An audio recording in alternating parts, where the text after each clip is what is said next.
여기 독일의 자존심을 단 하루 만에 무너뜨린 한국의 무기가 있습니다. 세계 최고를 자부하던 독일군 장비가 카타르의 뜨거운 사막에서 힘없이 주저앉고 말았는데요. 그런데 바로 그 순간 한국의 K9 자주포가 보여준 놀라운 광경에 현장의 모든 군사 전문가들이 말을 잃었다고 합니다. 독일이 자랑하는 판처하우비체 2000은 더운 날씨에 과열되어 작동을 멈춰버렸지만 한국의 K9은 43도가 넘는 극한의 사막 환경에서도 완벽한 성능을 보여줬다고 하는데요. 특히 33.5km 떨어진 목표물을 정확하게 타격하는 모습에 카타르군 관계자들은 경악을 금치 못했다고 합니다. 도대체 한국의 K9이 카타르 사막에서 어떤 놀라운 모습을 보여줬길래 독일 전문가들이 고개를 숙이고 말았을까요? 오늘의 사연 시작합니다. 안녕하세요. 제 이름은 마이클 던이라고 합니다.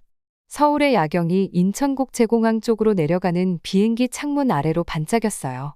시계를 보니 현지 시각으로 오후 9시 45분이었어요. 긴장감에 속이 울렁거렸는데 그건 난기류 때문이 아니라 이번 임무의 무게 때문이었죠. 저는 NATO의 방위 물자 조달 전문가로서 여러 무기 시스템을 평가해왔지만 이번 임무는 뭔가 달랐어요.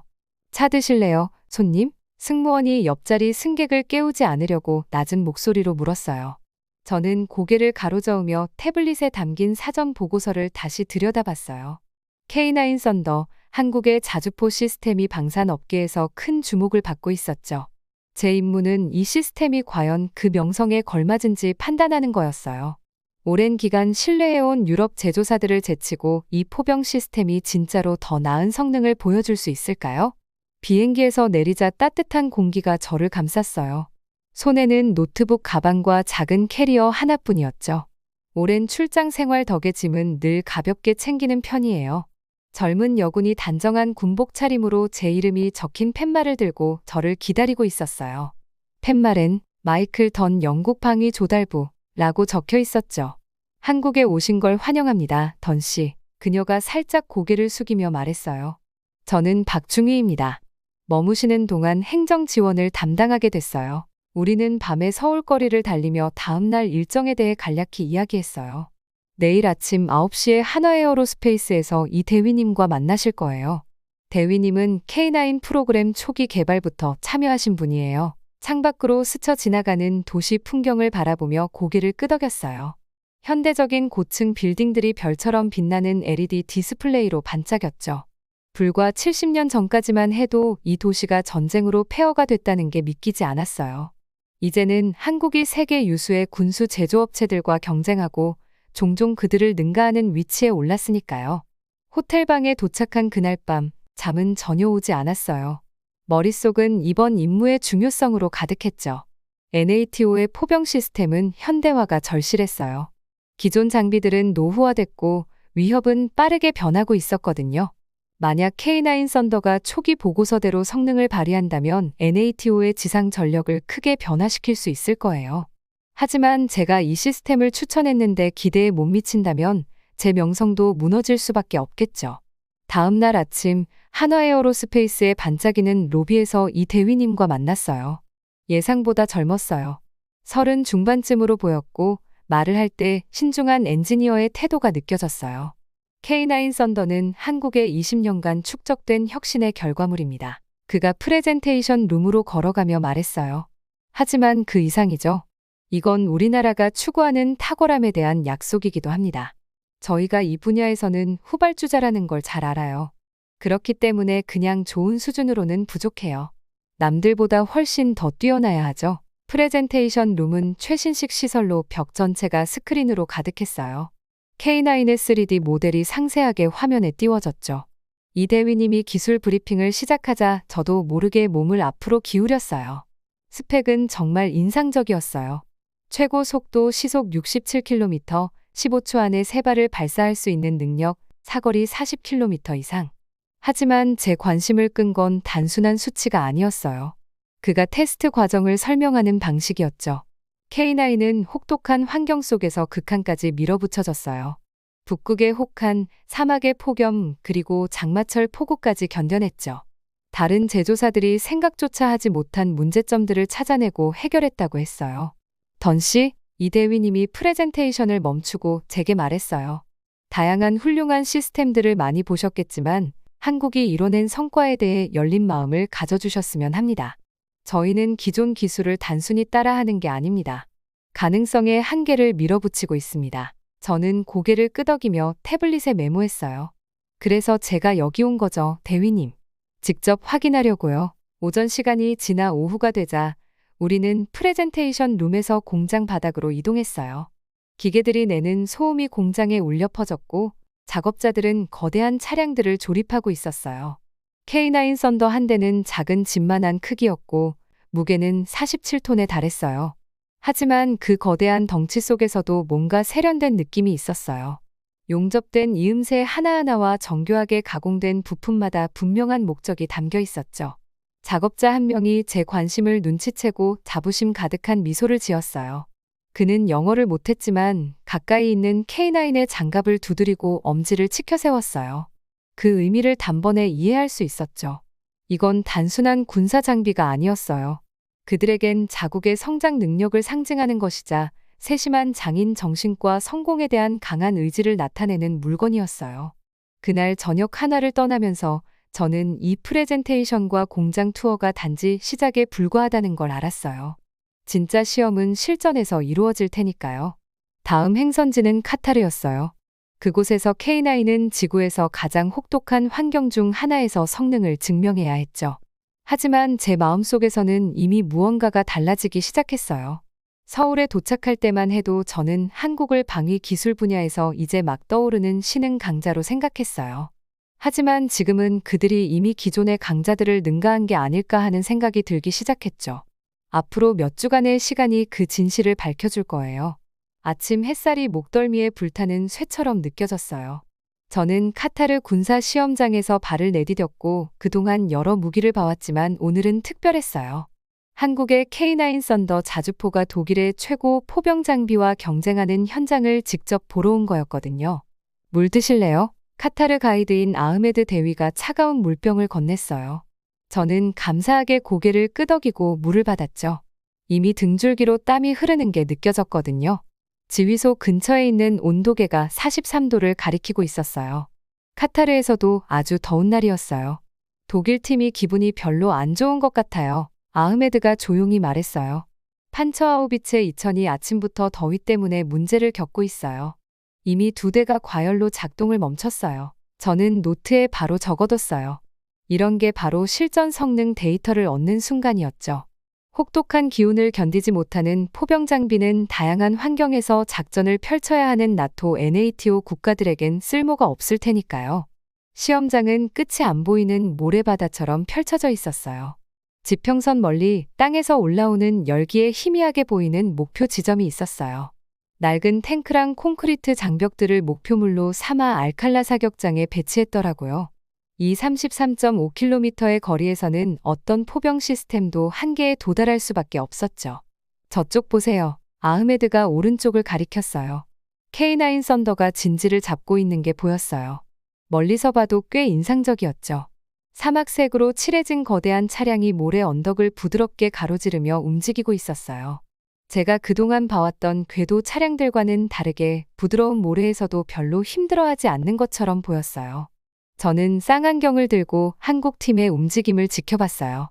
대원들은 아주 침착하게 움직였고 헛된 동작이 하나도 없었어요.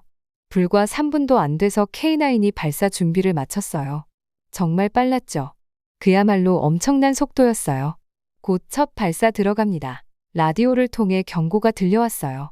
저는 귀마개를 더 단단히 눌렀었어요. 쾅! 그 소리는 마치 물리적인 파도처럼 저를 덮쳤어요. 그동안 포를 쏘는 걸 많이 봐왔지만 K9의 화력은 생각보다 강했어요. 쌍안경으로 포탄이 떨어진 지점을 추적했는데 무려 30km 밖에 목표물을 정확히 맞췄더라고요. 인상적이네. 저도 모르게 중얼거리며 노트에 적었어요. 하지만 한 번의 발사만으로 모든 걸 판단할 수는 없었죠. 제 생각을 읽은 것처럼 K9 대원들이 곧바로 다시 움직였어요. 세 발의 포탄이 연이어 발사됐어요. 쾅, 쾅, 쾅. 각각의 포탄이 첫 번째 명중 지점에서 몇 미터도 벗어나지 않고 떨어졌어요.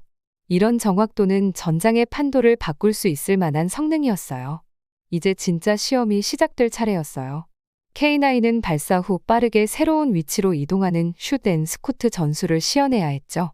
이 전술은 적의 반격을 피하는 데 필수적이에요. 저는 그 거대한 차량이 발사 지점에서 빠르게 가속하는 모습을 지켜봤어요. 모래를 하늘로 흩날리며 놀라운 속도로 이동했죠. 그렇게 몇 분도 안 돼 2km 떨어진 지점에 재배치됐고 곧바로 발사 준비를 마쳤어요. 이제 흥미로워지겠는데요. 아흐메드가 말했어요. 이번엔 독일 포병을 보세요. 독일의 자존심인 판처하우비체 2000이 고전을 면치 못하고 있었어요. 첨단 전자 장비들이 더위와 싸우는 게 눈에 보였고 궤도는 부드러운 모래 속에 깊이 박혀버렸어요. 반면 K9은 이미 3번의 슈덴 스쿠트 사이클을 마친 상태였는데 독일팀은 여전히 시스템을 시키느라 애쓰고 있었죠. 시간은 흘러가고 시험은 계속됐어요. K9은 다양한 위치에서 여러 거리와 패턴으로 발사했어요. 오후가 끝날 즈음 저는 노트에 빼곡하게 기록을 채웠죠. 결과는 명확했어요. K9은 300발 넘게 쐈고 96%의 명중률을 기록했으며 단 한 번도 과열되지 않았어요. 가까이서 보실래요? 아흐메드가 물었어요. 저희는 K9 쪽으로 걸어가면서 한국 팀이 정비 점검을 하는 모습을 봤어요. 가까이에서 보니 더 인상적이었어요. 모든 부품이 혹독한 환경을 견딜 수 있게 설계된 것처럼 보였죠. 대원 중 한 명인 박중희가 저를 K9 내부로 안내해줬어요. 사막의 더위와는 달리 내부는 시원하고 쾌적했어요.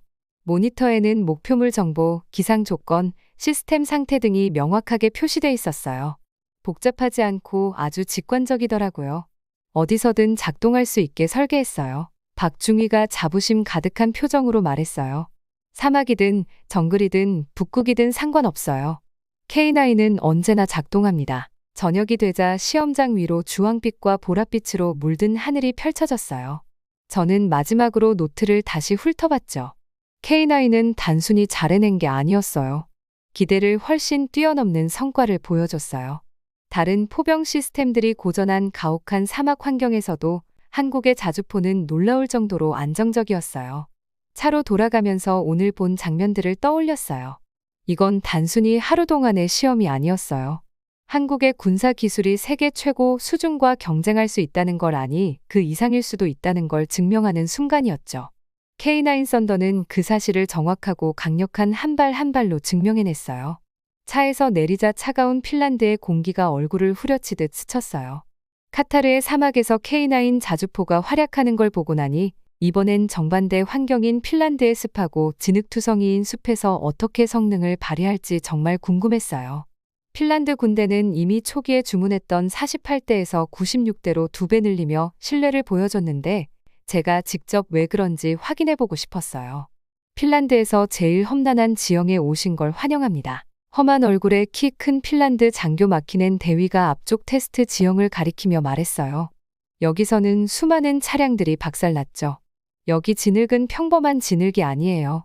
나무뿌리랑 섞인 마치 빨아들이는 모래 같아요. 나무 사이로 매서운 바람이 불어오자 저는 코트를 꽉 여몄어요. 하늘은 어두운 회색이었고 아침부터 줄기차게 비가 내리고 있었죠.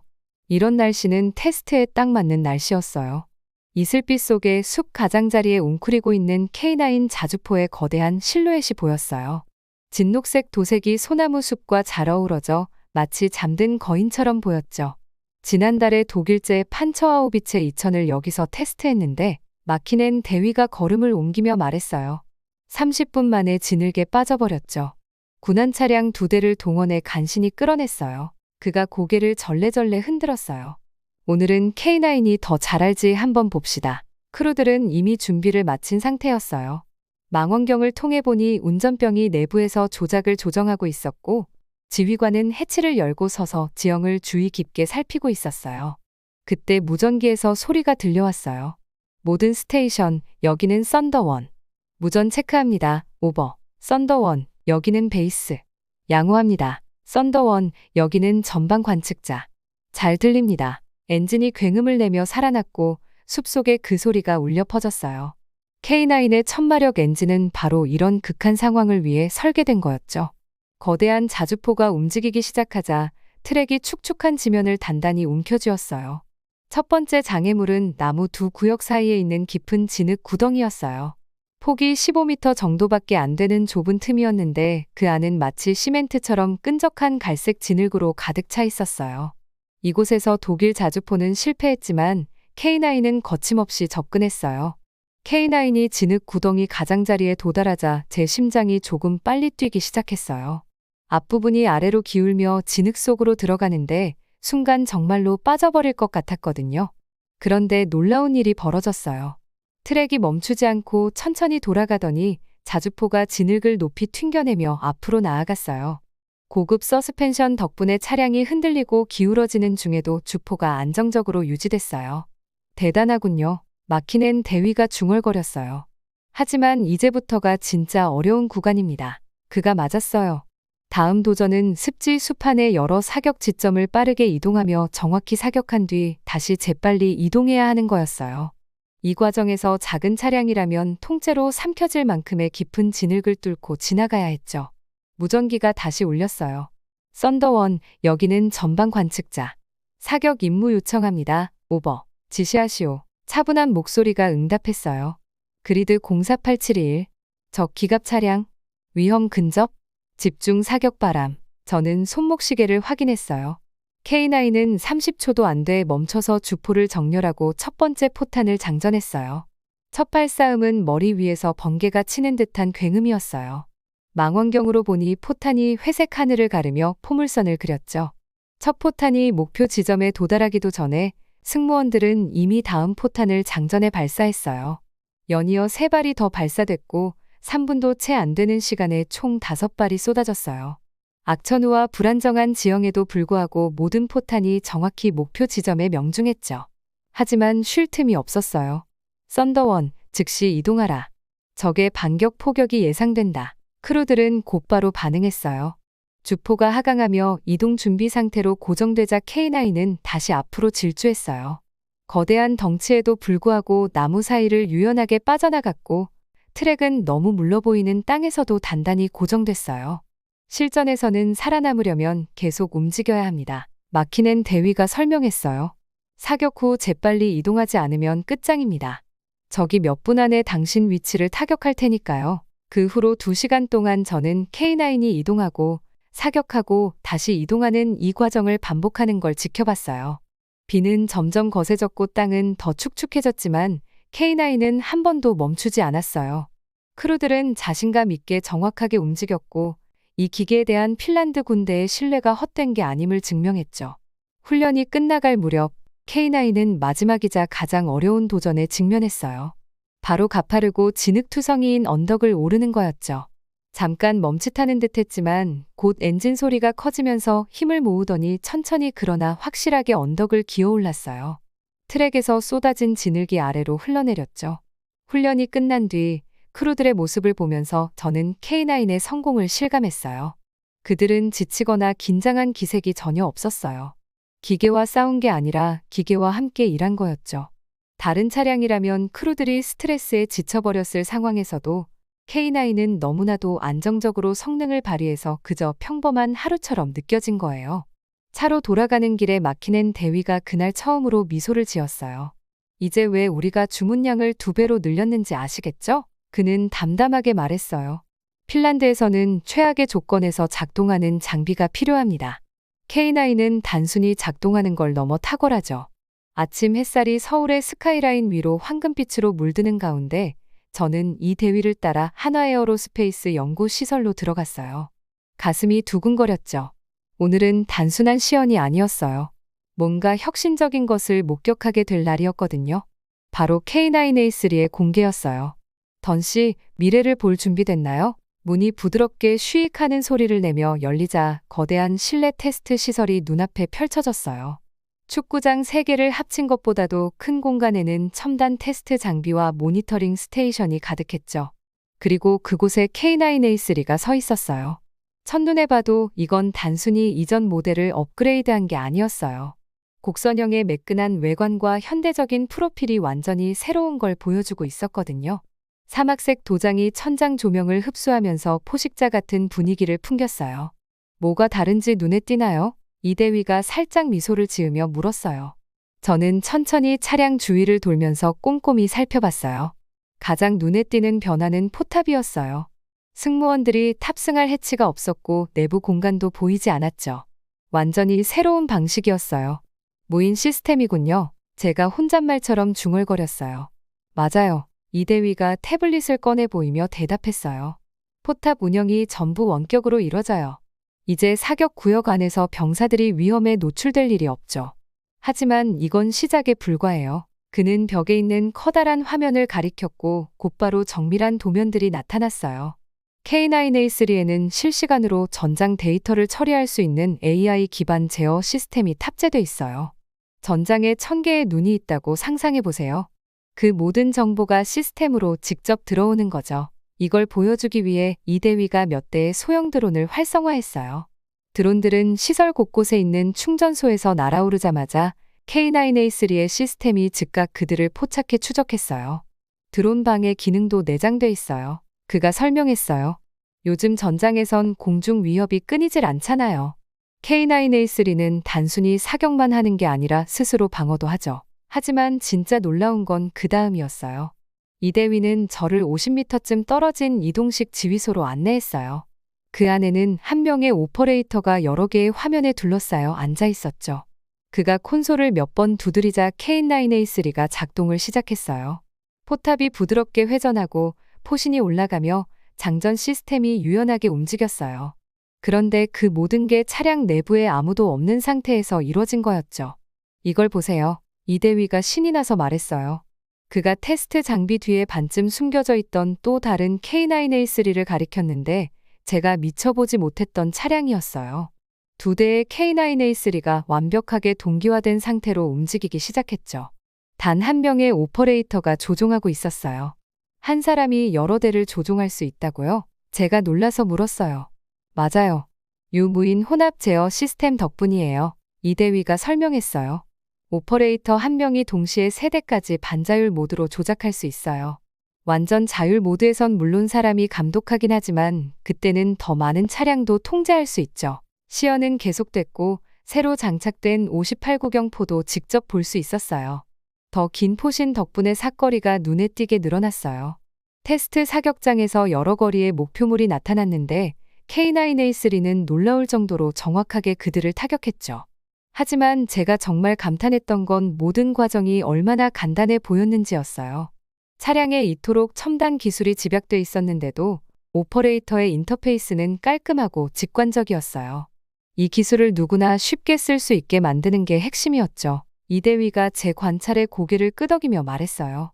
아무리 뛰어난 시스템이라도 병사들이 스트레스 상황에서 제대로 조작할 수 없다면 소용없으니까요. 시연이 끝나고 K9A3가 전원을 끄며 대기 모드로 들어가자 전자 장비와 냉각팬의 조용한 소음만이 공간을 채웠어요.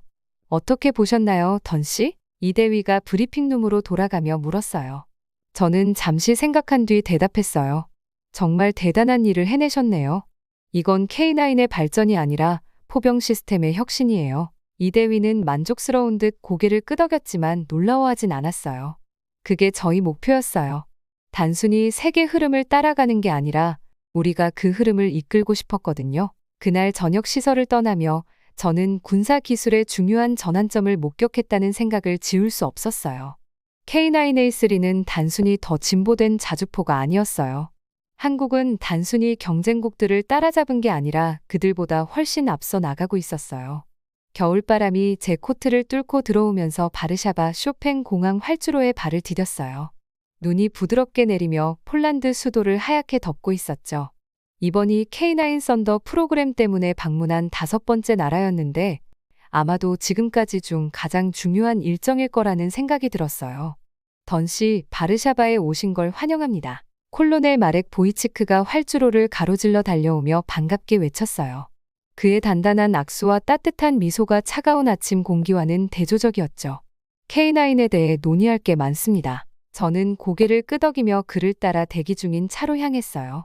폴란드의 상황은 지금까지 방문했던 다른 나라들과는 사뭇 달랐어요. 다른 나라들은 보통 결제 계획과 금융 옵션을 두고 여유 있게 협상하려 했는데 폴란드는 달랐죠.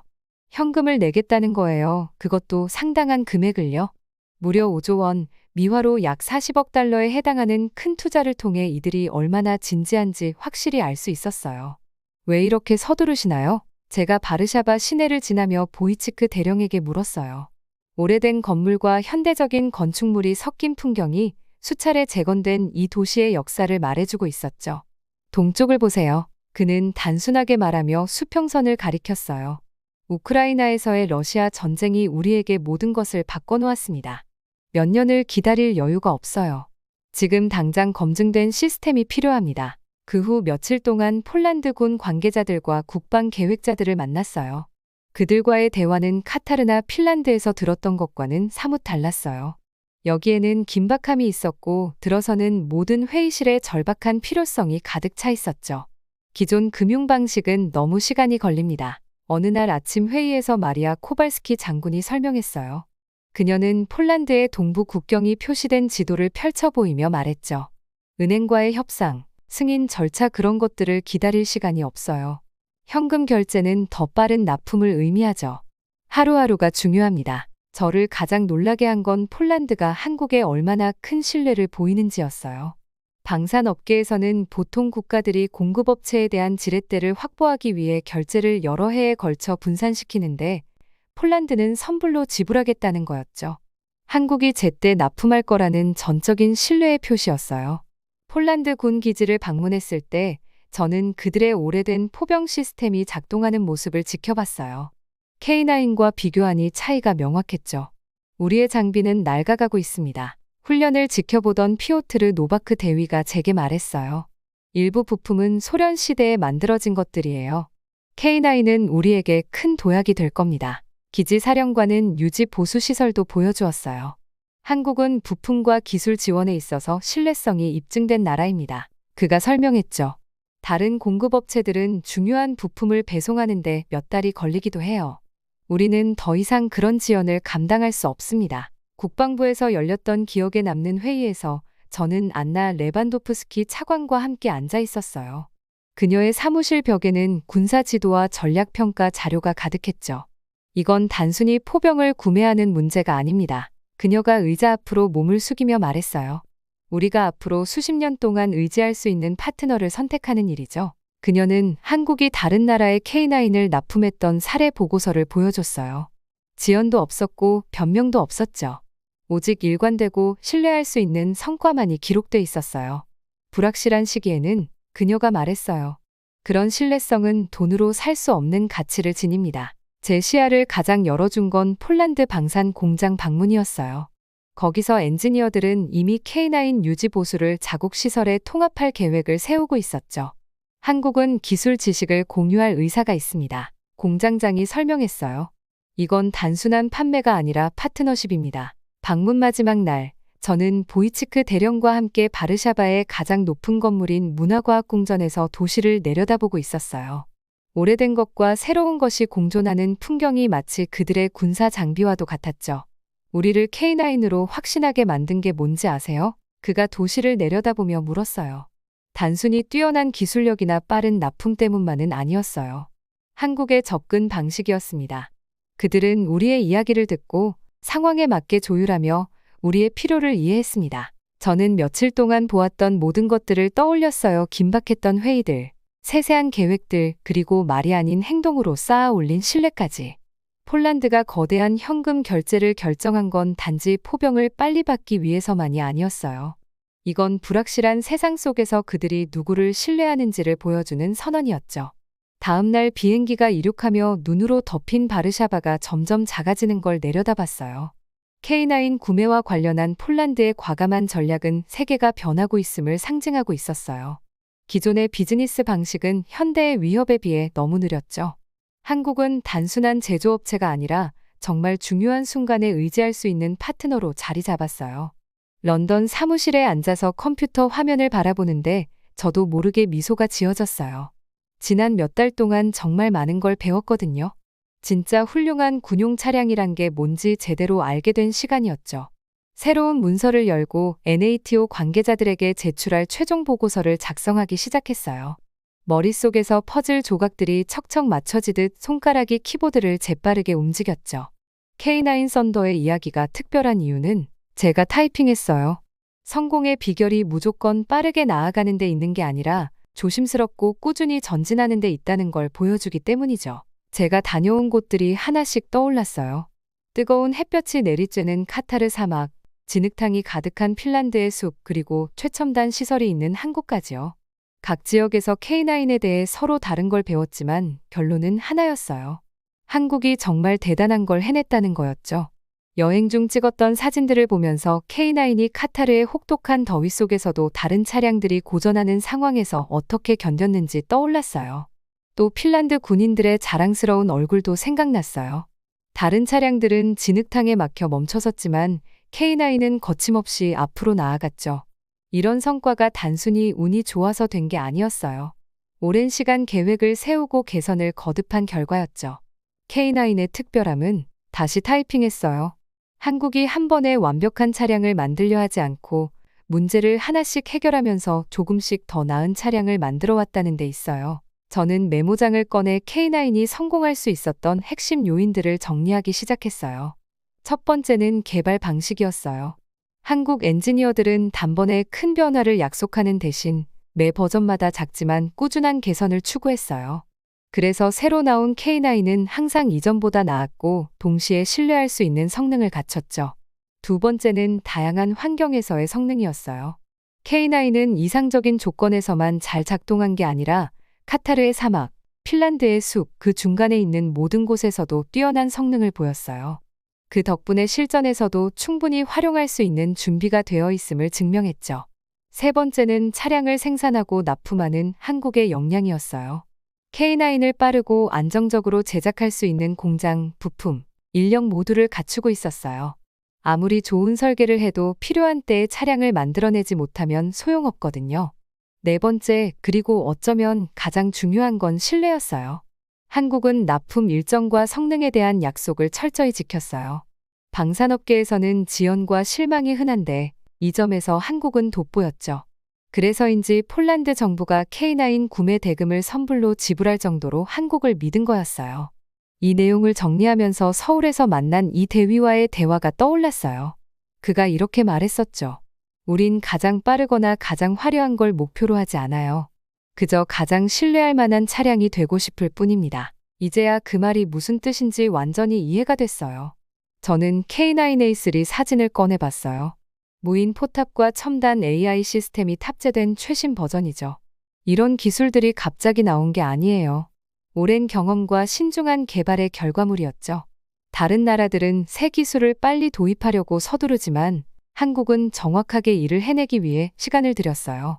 K9이 주는 교훈은 단순히 더 나은 군용 차량을 만드는 방법에 그치지 않아요. 제가 결론 부분에 적었어요.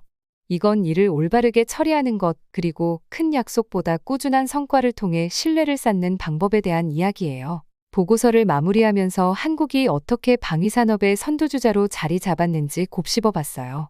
한국은 단번에 모든 걸 바꾸려 하지 않았어요. 대신 한 걸음씩 꾸준히 나아가며 스스로를 증명해냈죠. 결국 전 세계가 그 성과를 인정하게 된 거예요. 런던 사무실 밖으로 저녁 해가 저물어가고 있었어요. 마지막 문장을 추가했죠. 모두가 즉각적인 결과를 원할 때 K9 썬더는 우리에게 다른 길을 보여줍니다. 인내와 헌신, 그리고 더 나아지기 위해 항상 노력하는 자세가 진짜 성공의 비결이죠. 한국은 단순히 강력한 무기를 만든 게 아니라 큰 도전에 맞서는 더 나은 방식을 우리에게 보여줬습니다. 문서를 저장한 뒤 의자에 몸을 기댔어요.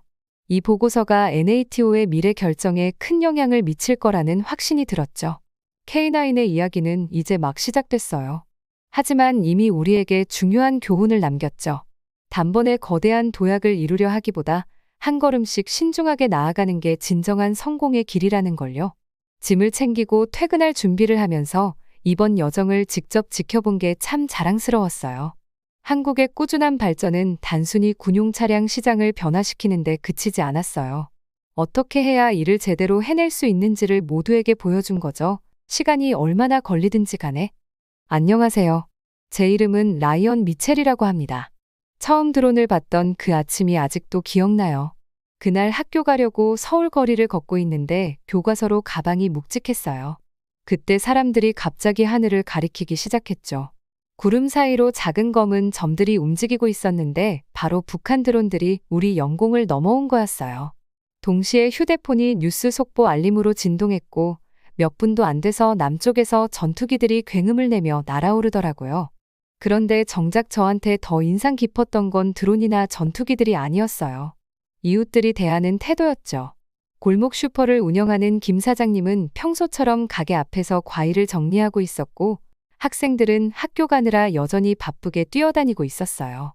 다만 가끔 하늘을 올려다보긴 했지만요. 아빠는 여느 때처럼 회사로 출근했고 엄마도 유치원 수업을 계속하셨어요. 한국에서 산다는 건 이런 거예요. 긴장이 감도는 상황에서도 우린 침착하게 일상을 이어가요. 무섭지 않아? 그 주에 제 미국 펜팔 친구가 물어봤어요. 잠깐 생각하게 되더라고요. 사실 북한과 맞닿아 사는 건 좀 까다로운 이웃이 가끔 담 너머로 위협 섞인 말을 던지는 거랑 비슷해요. 위협은 진지하게 받아들여야 하긴 해요. 그렇지만 그렇다고 매일 그런 위협에 휘둘리며 살 순 없잖아요. 설명해 드릴게요. 마치 학교에서 정기적으로 지진 대피 훈련을 하는 거랑 비슷해요. 훈련이 있으면 뭘 해야 하는지 알고 반복해서 연습하죠. 그렇다고 매일 지진 걱정만 하면서 사는 건 아니잖아요. 우리도 북한의 위협을 그렇게 대처해요. 준비는 하지만 당황하진 않아요. 그 드론 사건은 전 세계에서 큰 뉴스가 됐어요. 중국 SNS에는 전쟁이 터질지 모른다는 얘기가 퍼졌고요. 한국 온라인 커뮤니티들에서는 우리 군사력이 북한보다 얼마나 강한지에 대한 토론이 한창이었어요. 걱정하는 글들도 있었지만 상황을 가볍게 넘기려고 농담이나 밈을 올리는 사람들도 많았죠. 여긴 이런 식으로 진지한 상황도 유머로 풀어내는 문화가 있어요. 선생님들도 이번 사건에 대해 시간을 내서 이야기해 주셨어요. 역사 선생님이신 박 선생님이 이번이 북한이 드론을 보낸 첫 사례가 아니라고 설명해 주셨어요. 그러면서 한반도 지도를 보여주시고 우리나라와 북한을 가르는 비무장지대 DMZ를 가리키셨어요. 서울이 국경이랑 얼마나 가까운지 봐요. 선생님이 말씀하셨죠. 그래서 우리가 항상 경계는 늦추지 않지만 그만큼 강한 방어력을 갖춘 거예요. 그 말대로 우리는 항상 경계해야 해요. 드론 사건 이후로 거리에 군용 차량들이 더 눈에 띄었고 공군이 추가 훈련 비행을 했는지 전투기 소리가 더 자주 들렸어요. 정부도 새로운 드론 탐지 시스템을 설치할 거라고 발표했죠. 그래도 삶은 계속됐어요. 학생들은 여전히 숙제 때문에 불평하고 PC방은 게임하는 사람들로 꽉 찼고 거리에는 쇼핑하거나 외식하는 사람들로 북적였어요. 할머니는 또 다른 시각을 가지고 계세요. 할머니는 한국 전쟁을 겪으셔서 긴장이 고조될 때마다 더 걱정이 많아지세요. 어느 저녁에 김치를 담그시면서 저한테 말씀하셨죠. 너희 젊은 사람들은 전쟁의 무서움을 몰라. 우리는 그때 모든 걸 잃었단다. 그래서 지금 강하게 버텨야 해. 할머니는 한국이 세계 최빈국 중 하나였던 시절에서 어떻게 경제 대국으로 성장했는지 이야기해 주셨어요. 우리 군대가 강한 건 경제가 강하기 때문이야. 할머니는 고춧가루에 물든 손을 보이며 말씀하셨어요. 북한이 드론을 보낼 순 있어도 우리 첨단 기술을 따라올 수 있을까? 그 드론 사건 이후 몇 주 동안 저도 중요한 걸 깨달았어요. 진정한 강함이란 단순히 무기나 병사 숫자에 있는 게 아니더라고요. 위협을 어떻게 대처하느냐에 따라 그 사회에 진짜 힘이 드러나요. 한국이 강한 이유는 긴장감이 높아져도 멈추지 않고 계속 나아가기 때문이에요.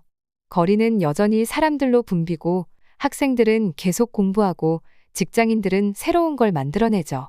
봄에는 군용 헬기가 하늘을 날아도 우린 벚꽃 사진을 찍어요. 언제 무슨 일이 일어날지 몰라 대비는 하지만 동시에 미래를 계획해요. 밤에 창밖을 내다보면 서울의 반짝이는 스카이라인이 보여요. 도시의 불빛이 얼마나 밝은지 우주에서도 보일 것 같아요. DMZ 너머 북한 도시들은 어둠 속에 잠겨 있겠죠. 이 차이가 바로 한국이 위협에도 흔들리지 않는 이유를 잘 보여줘요. 우리는 여기서 뭔가 대단한 걸 만들어냈거든요. 번영하는 민주국가 그리고 드론이나 위협으로 쉽게 무너지지 않을 나라를요. 저는 매일 밤 숙제를 마칠 때마다 이런 생각이 들어요.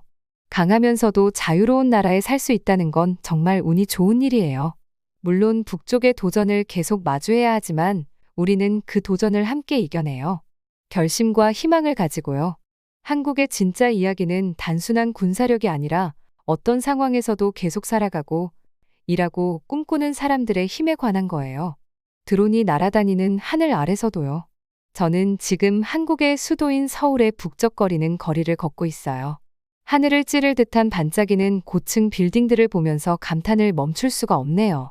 거리에는 출근길에 바쁜 사람들로 가득하고 다들 최신 스마트폰을 손에 들고 멋진 옷을 입고 다녀요. 여기저기서 부와 발전의 흔적이 보여요.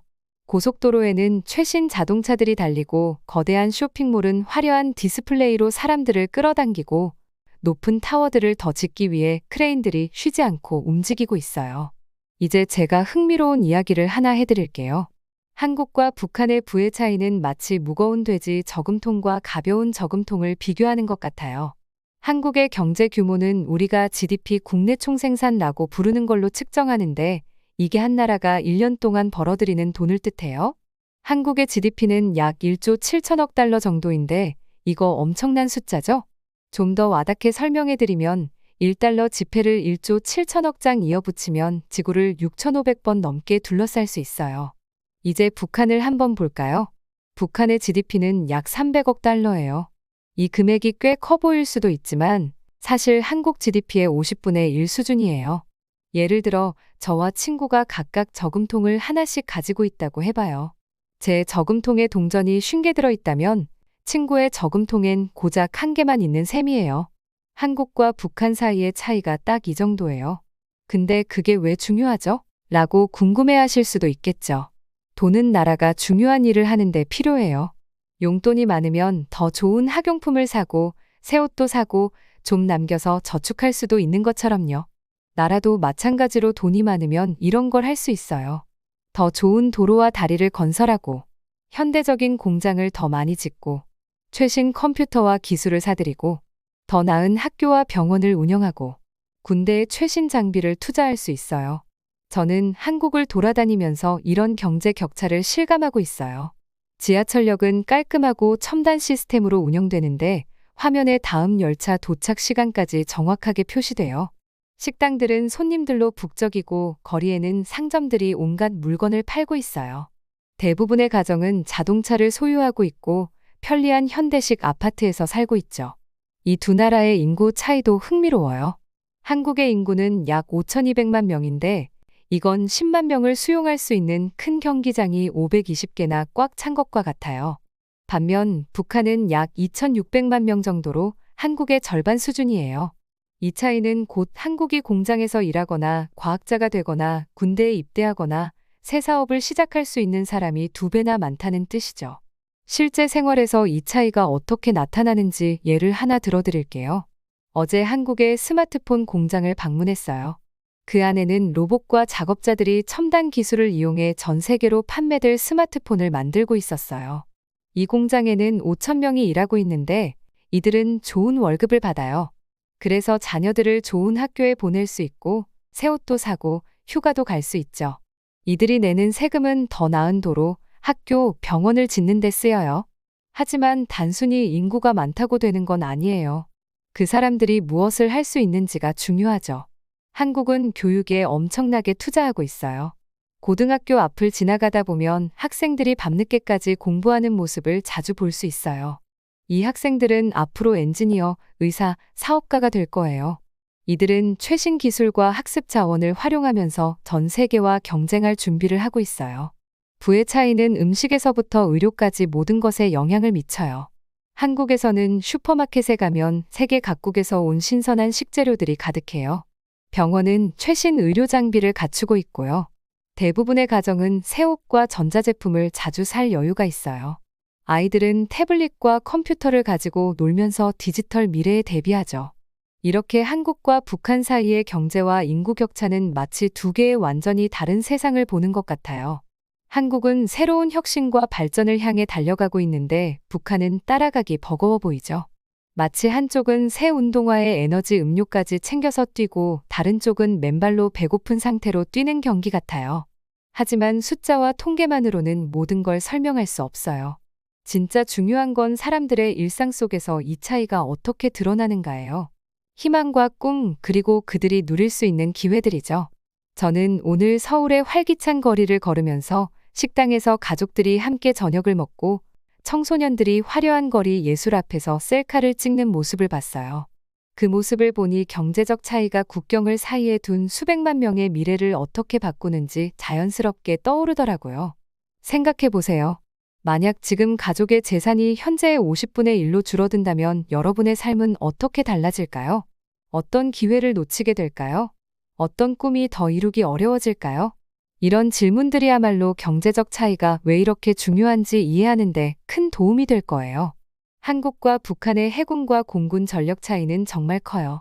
부산항에 서서 한국의 전함들이 물살을 가르는 모습을 상상해 보세요.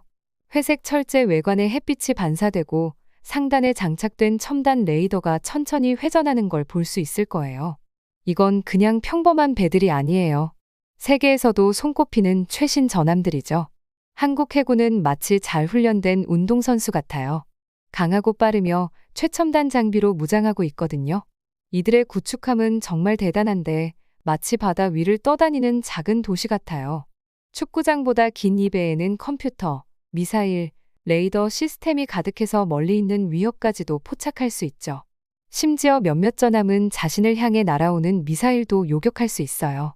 게임 속 방패처럼 말이죠. 그리고 한국의 잠수함 부대를 보면 또 한 번 놀라게 돼요. 한국의 잠수함은 마치 물속의 닌자 같아요. 아주 조용하고 발견하기 어렵죠. 몇 주 동안 물속에 머무를 수 있고 지상 목표를 타격할 수 있는 미사일까지 실을 수 있어요. 이 복잡한 장비들을 다루는 승무원들은 오랜 시간 훈련을 받아야 해요. 반면 북한의 해군은 좀 다르게 느껴져요. 최신 스마트폰과 오래된 폴더폰을 비교하는 것처럼요. 둘 다 통화는 되지만 기능 차이가 확연히 나잖아요. 북한에도 잠수함이 많긴 한데 대부분 오래되고 작아요. 물속에 오래 머물지 못하고 자주 떠올라야 해요. 마치 연료 탱크가 작은 차처럼 자주 주유해야 하는 셈이죠. 북한의 전함은 오래된 차를 여러 번 고쳐서 쓰는 것과 비슷해요. 일단 움직이긴 하지만 한국의 현대식 함대만큼 신뢰성이나 성능이 좋진 않아요. 게다가 북한의 대부분 전함은 멀리까지 항해하지 못하고 해안가 근처에 머물러야 해요. 멀리 나가다 보면 문제가 생길 수 있거든요. 이제 공군 이야기를 해볼게요. 이건 더 흥미로워요. 한국 공군을 보면 세계에서 가장 멋진 전투기들이 하늘을 누비고 있어요. F-35 스텔스 전투기가 대표적이죠. 이 전투기는 레이더에 거의 잡히지 않아요. 마치 아무도 모르게 하늘을 날아다니는 것 같은 느낌이에요. 한국은 약 700대의 최신 항공기를 보유하고 있고 조종사들은 미군과 함께 훈련하며 실력을 키워요. 매일 복잡한 비행 훈련을 하고 비행 시뮬레이터로도 연습하죠. 마치 프로게이머가 매일 연습해서 모든 스킬을 마스터하는 것과 비슷해요. 한국의 F-15K 전투기가 이륙하는 장면을 상상해 보세요. 강력한 엔진이 굉음을 내며 전투기가 하늘로 치솟고 정밀 유도 폭탄을 싣고 목표를 향해 날아가요.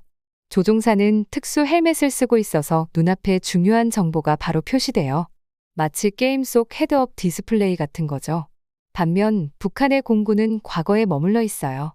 대부분의 전투기는 1960에서 70년대에 만들어진 구형 모델들이에요. 북한의 MiG-29 전투기가 약 35대 있긴 한데 이 기체도 이제는 오래된 축에 속해요. 마치 자전거를 끌고 오토바이 경주에 나가는 것과 같아요. 현대적인 컴퓨터 시스템도 없고 첨단 무기를 탑재할 수도 없어요. 그리고 연료가 귀해서 조종사들이 자주 비행 연습을 하지 못해요. 남북한의 가장 큰 차이는 기술력이에요. 한국의 조종사들은 최신 레이더를 사용해 여러 표적을 동시에 추적할 수 있고 멀리 있는 적 항공기도 격추할 수 있는 미사일을 갖추고 있어요. 그리고 항공기끼리 정보를 실시간으로 주고받으면서 팀워크를 발휘하죠. 마치 온라인 게임에서 플레이어들이 협력하는 것처럼요. 반면 북한의 조종사들은 오래된 레이더와 짧은 사거리의 미사일 그리고 단순한 컴퓨터 시스템을 써야 해요. 야간 투시 장비도 부족해서 밤에는 비행하는 게 어렵죠. 훈련 면에서도 큰 차이가 나요.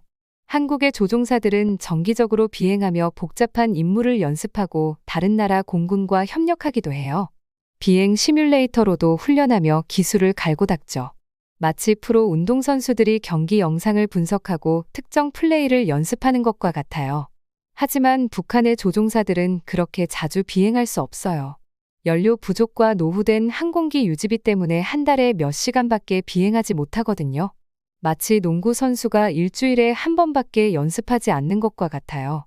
결국 남북한의 해군과 공군을 비교해보면 한국이 확실히 우위에 있다는 걸 알 수 있어요. 한국은 더 나은 장비와 훈련, 최신 기술을 갖추고 있거든요. 북한은 전체 기체와 함정수는 많지만 낡고 유지하기 어려운 장비가 대부분이에요. 마치 고장난 차들로 가득 찬 차고와 신형차 한 대가 있는 걸 비교하는 것처럼요. 여러분이라면 어떤 차를 선택하겠어요? 이 차이는 두 나라의 전략에도 영향을 미쳐요. 한국은 질과 첨단 기술에 집중하고 북한은 낡은 장비를 많이 보유하는 방식으로 격차를 메우려 하죠. 하지만 현대전에서는 기술력이 중요한 역할을 해요. 마치 최신 스마트폰이 1980년대 컴퓨터 여러 대보다 더 많은 걸 할 수 있는 것처럼요. 서울에 있는 제 아파트 창문 밖으로 보이는 도시는 정말 멋져요. 현대적인 건물들이 빼곡하고 바쁜 도로 위에는 사람들과 차들이 분주하게 오가고 한강은 고요하게 도시를 가로지르고 있죠. 그런데 군사 분석가인 저로서는 이 평화로운 풍경이 북한이 공격을 감행하는 순간 단번에 바뀔 수 있다는 걸 알아요. 많은 전문가들 그리고 저 같은 사람들이 생각하는 건 초기 몇 시간 동안 무슨 일이 벌어질지예요. 사실 이런 시나리오 때문에 잠 못 이루는 날이 많지만 이걸 이해하는 게 중요하다고 생각해요. 북한은 한국과의 접경 지역에 수천 개의 포병 장비를 배치해놨어요. 단순히 몇 개의 대포가 아니라 줄지어 늘어선 강력한 포들인데요. 전부 우리 도시를 조준하고 있죠. 특히 서울을 겨냥하고 있다는 건 명백해요. 이걸 상상해 보세요. 물 대신 폭발물과 유독 물질을 쏠 준비가 된 수백 개의 소방호스가 도시를 향해 있는 모습이랄까요. 공격이 시작되면 북한은 이 모든 무기를 한꺼번에 쏠 가능성이 커요. 하늘은 수천 발의 포탄으로 뒤덮이겠죠. 지금 이렇게 글을 쓰고 있는 이 자리에서도 그 장면이 머릿속에 그려져요. 경보 사이렌이 도시 곳곳에서 울릴 거고 평화롭던 오후는 순식간에 아수라장이 되겠죠. 사람들은 가장 가까운 지하철역이나 지하 대피소로 달려갈 거예요. 부모들은 학교에서 아이들을 데리러 가고 직장인들은 비상계단을 타고 급히 대피할 거예요. 초반 포격은 정말 압도적일 거예요. 군사 전문가들의 예측에 따르면 첫 1시간 동안에만 1만 발이 넘는 포탄이 쏟아질 수 있다고 해요. 마치 폭풍우처럼 폭발이 도시를 강타하는 거죠. 그런데 이건 단순한 비가 아니에요. 떨어지는 포탄 하나하나가 건물을 무너뜨리고 사람들을 다치게 할 수 있거든요. 서울의 응급 서비스들도 곧바로 출동할 거예요. 제가 여러 차례 본 훈련처럼 소방대원, 의료진, 민방위 요원들이 즉시 구조에 나서겠죠. 부상자들이 몰리면서 병원들은 금세 만원이 될 거예요. 그리고 지하철역 같은 깊숙한 지하 공간들은 수백만 명의 시민들을 위한 임시 대피소가 될 거예요. 북한은 공격 초기에 혼란과 공포를 최대한 조성하려고 할 거예요. 그래서 정부 청사, 군사기지, 발전소, 통신센터 같은 중요한 시설들을 집중적으로 노릴 가능성이 커요. 초반에 최대한 큰 타격을 줘야 한국과 동맹국들이 효과적으로 대응하기 전에 승기를 잡을 수 있다고 생각할 테니까요. 하지만 여기서 이야기가 조금 달라져요. 이 부분이 특히 중요해요. 초반 공격이 무섭고 큰 피해를 줄 수는 있지만 사실 그게 북한의 유일한 우위예요. 그리고 그 우위가 오래가진 않을 거예요. 첫 포탄이 떨어지고 몇 분 만에 우리 군도 바로 대응에 들어갈 거예요. 고성능 레이더 시스템이 즉각 포탄이 날아온 위치를 추적할 거예요. 우리 군도 24시간 대기 상태로 준비된 포병 부대를 가동해서 즉시 반격에 나설 거고요. F-35 스텔스 전투기를 비롯한 첨단 전투기들이 전국 각지의 기지에서 출격할 거예요. 이 전투기들은 포격을 견딜 수 있는 강화된 경납고에서 대기 중이라 쉽게 피해를 입지 않아요. 제가 군사 훈련을 지켜본 적이 있는데 우리 군의 대응은 정말 인상적이에요. 첫 1시간 안에 우리 공군이 북한의 포병 위치를 공격하기 시작할 거예요. 정밀 미사일을 사용해 북한의 지휘센터들도 타격할 거고요. 한국과 일본에 주둔 중인 미군도 즉시 전투에 가세할 거예요. 그리고 놀라운 건 우리가 이런 상황을 대비해 수십 년 동안 계획해왔다는 거예요.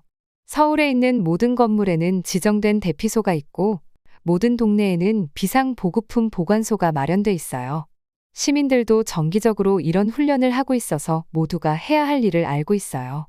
초기 공격이 큰 피해를 준다 해도 한국이 혼란에 빠지거나 무너지지 않을 거예요. 첫날이 끝날 즈음에는 북한의 포병 우위가 서서히 사라지기 시작할 거예요. 우리 군의 반격으로 북한의 포병 장비들이 점점 파괴되고 그들이 가진 탄약도 빠르게 고갈될 거예요. 북한은 포탄을 발사하는 속도로 탄약을 보충하지 못할 거예요. 동시에 우리 공군이 하늘의 제압권을 잡게 되면 북한이 공격을 이어가는 것도 점점 어려워질 거예요. 지금 제 창밖을 보면 사람들은 평소처럼 쇼핑도 하고 일도 하고 공부도 하며 일상을 살아가고 있어요. 우리가 이렇게 평온하게 지낼 수 있는 이유는 북한이 기습 공격으로 큰 피해를 줄 수는 있어도 전쟁에서 승리할 수 없다는 걸 모두가 알고 있기 때문이에요. 우리 군이 더 강하고 기술도 더 앞서 있고 국제 동맹국들의 지원도 받을 수 있으니까요. 초기 몇 시간은 무섭겠지만 그 시간이 우리를 무너뜨리진 못할 거예요. 그래서 우리는 늘 준비하면서도 두려움 없이 살고 있어요. 위협은 이해하지만 우리의 강점도 알고 있거든요. 지금 이렇게 서울의 노후를 바라보면서 느끼는 건데 우리 도시는 역사 속에서 수많은 도전을 겪어왔고 그때마다 더 강해졌어요. 저는 DMZ 근처의 군사 훈련장을 둘러보면서 한국 군인들이 훈련하는 모습을 보고 있어요. 지금부터 북한과 한국의 지상군이 어떻게 다른지 그리고 양국이 잠재적인 충돌에 대비하는 방식에 대해 이야기해 볼게요. 먼저 북한의 군대 규모부터 얘기해 볼까요? 엄청 커요. 무려 95만 명의 현역 군인이 있어요. 이 숫자가 어느 정도냐면 샌프란시스코 전체 인구가 군대에 복무하는 거랑 비슷해요. 그리고 북한의 전차 숫자도 놀랍죠. 총 6,000대나 된다고 해요. 이 전차들이 국경을 따라 길게 늘어서 있다고 상상해 보세요. 몇 마일이나 이어질 거예요. 하지만 재미있는 건 수가 많다고 항상 좋은 건 아니라는 거예요. 옛날 핸드폰과 최신 스마트폰을 비교해 볼까요? 오래된 폰을 5대 가지고 있어도 최신 스마트폰 하나만큼 유용하지 않잖아요. 북한의 전차들도 마찬가지예요. 대부분 1960에서 70년대 구소련 시절에 만든 구형 모델이에요. 이 전차들은 조준 시스템이 부정확하고 장갑도 약하고 기술도 낡았어요. 이제 한국의 지상군을 살펴볼게요. 한국은 병력이 약 56만 명으로 북한보다 적지만 장비는 훨씬 더 첨단이에요. 한국의 전차는 최신 스마트폰 같다고 할 수 있어요. 고성능 컴퓨터와 열감지 장비가 탑재돼 있어서 밤에도 명확하게 볼 수 있고 조준 시스템도 정확해요. 제가 군사 훈련 중에 K2 흑표 전차를 직접 봤는데 고속으로 이동하면서도 목표물을 정확히 맞추는 모습이 정말 인상 깊었어요. 하지만 군사력은 단순히 현역 병력과 전차 숫자만으로 결정되는 게 아니에요. 여기서 중요한 게 바로 한국의 동원 체제예요. 동원이 뭔지 설명해 드릴게요. 쉽게 말하면 필요할 때 바로 투입할 수 있는 예비 인력을 준비해 두는 거예요. 한국의 동원 체제는 제가 본 것 중에서 가장 인상적인 시스템 중 하나였어요. 한국에서는 모든 건강한 남성들이 약 18개월 동안 군 복무를 해야 해요. 그리고 제대 후에는 예비군에 편성되죠. 이걸 대규모 자원 소방대 같은 거라고 생각하면 쉬워요. 이 사람들은 평소엔 각자 직업을 가지고 있지만 비상 상황이 생기면 즉시 군에 복귀할 준비가 돼 있어요. 현재 한국에는 이런 예비군이 약 310만 명 정도 있어요. 이 예비군들도 정기적으로 훈련을 받으면서 전투 기술을 유지해요. 제가 방문한 한 군사 기지에서는 예비군들이 훈련 중이었는데 첨단 시뮬레이션 시스템을 사용하더라고요. 마치 고급 비디오 게임 같았어요. 그런데 이 시스템은 실제 탄약이나 연료를 사용하지 않으니 훨씬 안전하고 비용도 절감할 수 있죠. 한국의 또 다른 큰 강점은 바로 국제적 우방국들이라는 점이에요. 학교에서 강한 친구들이 나서서 도와주는 것처럼요. 미국은 한국에 가장 가까운 군사 동맹국이고 둘은 정기적으로 합동 훈련을 해요. 제가 그 훈련을 직접 본 적이 있는데 두 나라 군대가 얼마나 잘 호흡을 맞추는지 정말 인상 깊었어요. 또 주한미군이 상주하면서 필요할 때 바로 지원할 준비가 돼 있죠. 이외에도 호주, 일본 그리고 여러 유럽 국가들도 한국을 지지할 가능성이 커요. 군대가 움직이고 보급을 받는 방식, 즉 병참도 중요한 요소예요. 한국은 군대를 빠르게 이동시키고 지원할 수 있는 도로, 철도, 항구 시설이 잘 갖춰져 있어요. 연료와 식량, 탄약 같은 물자를 저장하는 현대식 창고들도 있고요. 반면 북한은 연료 부족 문제를 자주 겪고 인프라 상태도 좋지 않아요. 이건 마치 낡은 트럭으로 비포장 도로에서 배달하는 것과 현대식 밴을 타고 고속도로에서 배달하는 차이 같아요. 기술력도 큰 차이를 만들어요. 한국 군인들은 최신 통신 장비, 야간 투시경, 첨단 무기를 사용해요. 그래서 서로 쉽게 소통하고 어두운 밤에도 잘 볼 수 있죠. 한국의 지휘본부는 마치 SF 영화의 한 장면 같아요. 커다란 화면에 실시간으로 병력 이동과 전투 상황이 표시되더라고요. 가장 인상적인 건 한국 군인들의 정신력이에요. 훈련 중에 그들이 보여주는 결의와 협동심은 정말 대단했어요. 자신들의 가족과 생활 방식을 지키기 위해 싸운다는 걸 잘 알고 있는 거죠. 이 같은 정신력에 첨단 장비와 체계적인 훈련이 더해지니 병력 수가 적더라도 한국 군대는 강력한 전력을 갖출 수 있는 거예요. 제 생각엔 북한의 군대가 숫자상으로는 더 커 보이지만 한국의 지상군이 현대전에는 훨씬 잘 대비돼 있는 것 같아요. 첨단 기술, 잘 훈련된 병사들, 강력한 국제적 지원, 그리고 효율적인 동원 체제가 어우러져서 어떤 지상 전투에서도 한국이 분명한 우위를 가질 거라고 봐요. 서울 롯데월드타워 전망대에서 내려다보니 반짝이는 고층 빌딩들과 바쁜 거리들로 가득한 도시가 한눈에 들어와요. 이걸 보면서 왜 한국이 북한과의 장기적인 갈등에서 큰 이점을 가질 수밖에 없는지 다시금 떠올리게 됐어요. 제가 왜 그렇게 생각하는지 설명해 볼게요. 현대전은 마치 비디오 게임을 하는 것과 비슷해요. 승리하려면 세 가지가 필요해요. 좋은 장비, 게임을 계속할 수 있는 충분한 자원, 그리고 도와줄 수 있는 친구들. 한국은 이 세 가지를 다 갖추고 있어서 시간이 지날수록 더 유리해지는 거예요. 먼저 기술에 대해 이야기해 볼게요. 새 컴퓨터와 낡은 컴퓨터로 게임을 하는 걸 상상해 보세요. 이게 바로 북한과 한국의 군사 장비 차이와 비슷한 거예요. 북한은 탱크와 무기를 많이 갖고 있긴 하지만 마치 구형 컴퓨터처럼 성능이 한참 뒤처져요. 반면에 한국 군대는 최신 기술을 사용하고 있어요. 예를 들어 목표를 정확히 타격할 수 있는 스마트 미사일, 적의 움직임을 오랫동안 감시하는 드론, 그리고 들어오는 미사일을 요격하는 방어 시스템까지 갖추고 있죠. 저번 주에 군사 시연회를 봤는데 한국 군인들이 태블릿과 컴퓨터를 활용해서 움직임을 조율하는 걸 보여주더라고요. 마치 게임에서 실시간 지도를 보면서 팀원들과 적의 위치를 파악하는 것 같았어요. 반면에 북한 군인들은 여전히 무전기와 종이 지도를 주로 사용하는데 이러면 상황이 급변할 때 빠르게 대처하기가 어렵죠. 군대를 유지하는 데는 돈도 정말 중요해요. 스마트폰을 생각해 보세요.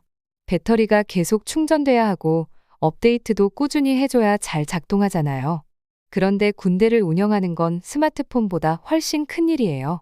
탱크, 비행기, 군함 수천 대를 유지하려면 연료, 부품, 그리고 새로운 장비가 끊임없이 필요하거든요. 한국은 경제가 강해서 이런 자원을 충분히 공급할 수 있어요. 마치 게임에서 무한한 코인을 가진 것과 같죠. 반면에 북한은 경제적으로 어려워서 군 장비를 제대로 유지하기도 힘들어요. 배터리가 거의 없는 상태로 충전기 없이 게임을 하는 것과 비슷한 거예요. 또 사람들이 잘 신경 쓰지 않는 부분이 있는데 바로 식량과 물자예요. 한국 군인들은 잘 먹고 지내요. 제가 본 군대 식단에는 쌀, 고기, 채소, 그리고 디저트까지 포함돼 있었어요. 따뜻한 옷도 입고 의료 서비스도 잘 제공받아요. 이렇게 신체적으로 건강해야 전투에 나가도 준비가 잘 된 거죠. 하지만 북한 군인들은 충분한 음식을 먹지 못하는 경우가 많고 군복이나 장비도 제대로 정비되지 않아요. 배고프고 추운 상태에서는 싸우는 게 정말 힘들겠죠. 게임에서도 그렇고 전쟁에서도 친구가 정말 중요해요. 한국은 특히 미국 같은 강력한 동맹국을 두고 있어요. 마치 고레벨 플레이어들이 팀에 있어서 필요할 때 도와줄 수 있는 것과 같아요. 동맹국들은 첨단 무기, 훈련, 그리고 적의 정보를 공유해주죠. 반면에 북한은 친구가 거의 없고 다른 나라들로부터 큰 도움을 기대하기가 어려워요. 제가 서울에서 만난 사람들과 얘기하다 보니 재미있는 사실을 하나 알게 됐어요. 많은 북한 사람들이 사실은 자기 나라가 한국처럼 되길 원한대요. 한국의 화려한 아파트, 맛있는 음식, 최신 핸드폰, 그리고 자유롭게 여행 다니는 모습을 사진이나 영상으로 보면서요. 이런 마음가짐이 전쟁에 얼마나 큰 영향을 미칠지 생각해 보세요. 마치 상대편 플레이어가 속으로는 우리 팀에 들어오고 싶어 하는 것과 같아요. 날씨와 지형도 중요한 역할을 해요. 제가 북쪽을 바라보니 남북한을 가르는 산맥이 보이네요. 한국은 이런 환경에서 싸우는 훈련을 오랫동안 해왔어요. 산악 도로와 험한 날씨에서도 잘 움직일 수 있는 특수 장비와 차량들을 활용하죠. 마치 게임의 특정 레벨을 위해 딱 맞는 캐릭터와 장비를 고르는 것과 비슷해요. 이 모든 요소들이 어떻게 맞물려 작동하는지 실례를 들어볼게요. 만약 북한이 공격을 시작한다면 처음에는 많은 무기로 큰 피해를 줄 수도 있어요. 하지만 곧 한국의 첨단 공군이 하늘을 장악하게 될 거예요. 한국의 현대식 해군은 북한의 항구를 봉쇄하고 스마트 무기들은 북한 군사기지를 정확히 타격할 수 있겠죠. 이와 동시에 한국은 강한 경제력과 국제사회의 지원 덕분에 몇 달, 심지어 몇 년 동안도 전쟁을 지속할 수 있어요. 반면 북한은 연료와 부품, 물자가 금방 바닥날 거예요. 그래서 북한의 군대 규모가 크다고 해서 겁먹을 필요는 없어요. 진짜 중요한 건 기술, 자원, 그리고 국제적인 지원인데 이 부분에서 한국이 확실한 우위를 점하고 있거든요. 마치 더 나은 장비와 무한한 코인, 그리고 든든한 친구들을 가진 팀이 시간이 지날수록 승리에 가까워지는 것과 같아요. 서울의 밤이 찾아오니 아래로 수많은 불빛들이 반짝이는 게 보여요. 이 불빛들을 보면서 한국이 얼마나 멀리 왔는지, 그리고 왜 지금 이렇게 강력한 위치에 있는지 새삼 깨닫게 돼요. 한국은 단순히 현대적인 건물과 첨단 기술만을 세운 게 아니라 협력하는 사회와 전 세계의 친구들을 가진 나라를 만든 거예요. 결국 이런 점들이야말로 장기적으로 정말 중요한 이점이 되는 거죠.